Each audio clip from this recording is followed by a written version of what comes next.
Good morning and welcome to Mr. Meyer's classroom. Glad to have you back.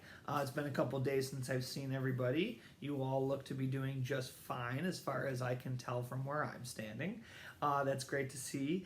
As I've said before, in our household, we're doing our best to make sure that we're staying busy. We're coming up with new ideas to stay active and to find new ways to kind of entertain ourselves.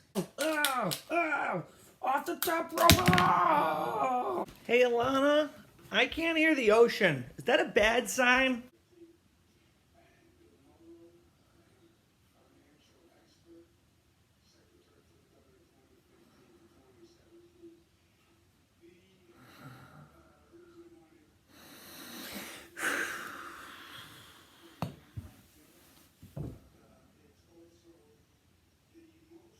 And today I want to just do a really quick ELA lesson. And it doesn't really go along necessarily with any of the problems or any of the questions inside of the packet. It more goes along with some teaching sections.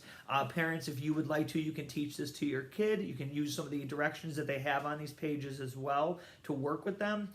Students, if your parents aren't home, maybe you can become the teacher, and when your parents come home later tonight, you can have an opportunity to kind of play teacher and maybe show them some of these different things that you have learned in today's lesson, okay? Now, before I get too in-depth with today's lesson, there's one thing that I want to touch on for all parents as well as all students as well.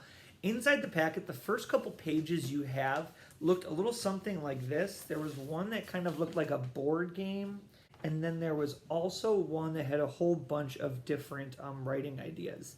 These can be completed at any time that you're looking for a little bit of extra work. These are a couple different reading ideas and writing ideas. They basically jump around almost like a different activity a day. You can pick one that you are interested in, students, and maybe have your parents set it up. Or if you would like, you can probably do a lot of them independently as well. This other sheet here are some different writing ideas. If you want your student to be doing any practicing with their writing and with text or anything like that, these are some great sentence starters. Not really sentence starters, but more ideas of what they could be writing about. If you were feeling that you needed a little bit more work for your kiddos, this is a chance to just kind of take one of these. Kids do a quick free write. You can share your stories later on with each other, or if you wanted to, you can share it with your friends and family that you're with at home as well. So we're going to talk a little bit about what today's lesson is going to be about.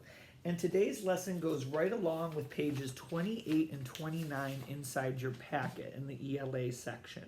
You're going to notice there's no problems here. That's because this is a lot of self-guided and a lot of teaching yourself or teaching your child how to use some of these different strategies. And we're going to go over a couple different strategies that you can use each day that you're reading to do some of those context clues to figure out some new vocabulary, all right? Now, before we talk about how to figure out what a word means, a lot of times you'll hear people say, well, go look it up in a dictionary. And we're going to talk about what dictionaries and glossaries are soon in one of my future lessons. Dictionaries are these ancient texts that we have to dig through to try to find possible words and what they mean.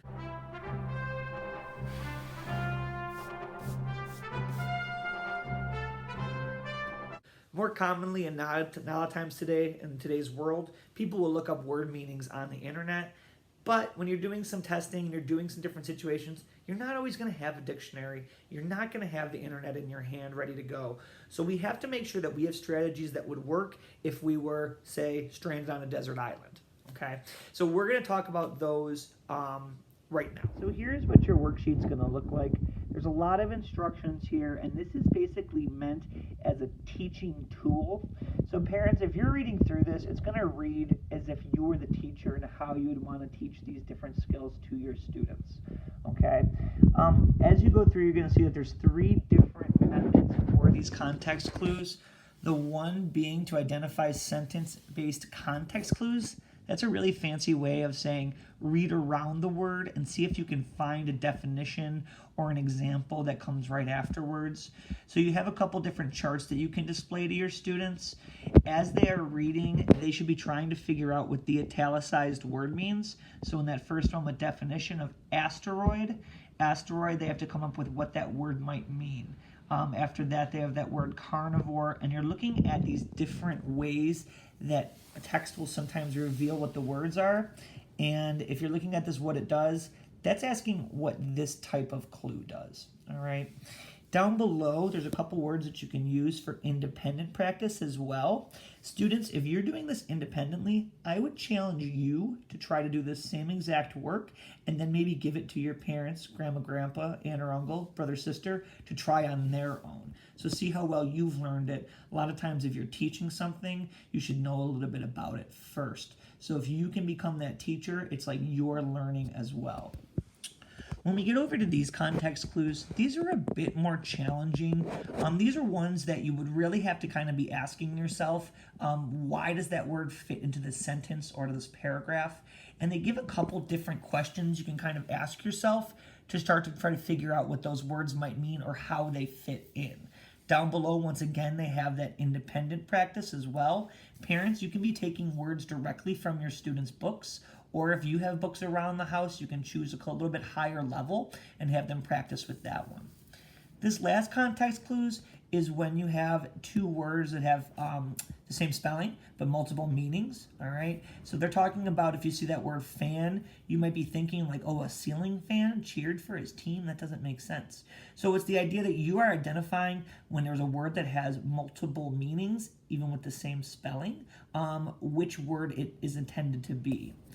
Down below, we also have some checks for understanding. Parents, if you're seeing things that are going wrong or you're seeing your child is struggling with this, they have some different methods that you can try to figure out where they're missing it or where that disconnect is.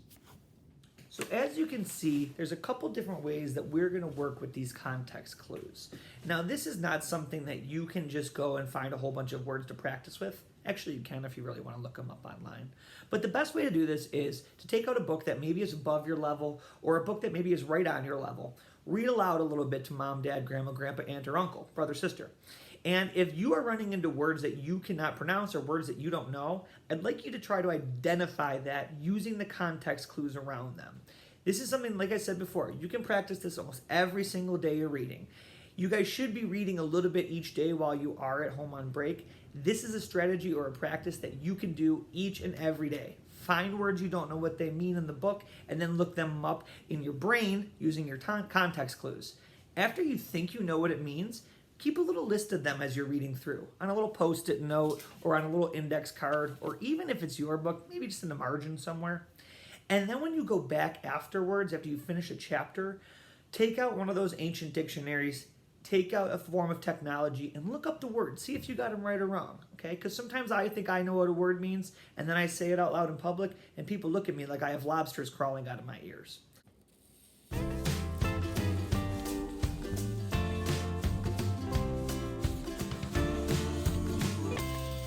It's a dang lobster. So that's going to do it for me for today. If you have any questions, please make sure that you are contacting me through Remind 101. If you have a student in another class and you're currently watching this video, please feel free to have your student contact their teacher. They can ask me questions. We've been in constant contact since Monday, and we've been doing a really good job of trying to share ideas and work with one another. Have a great day. See you soon.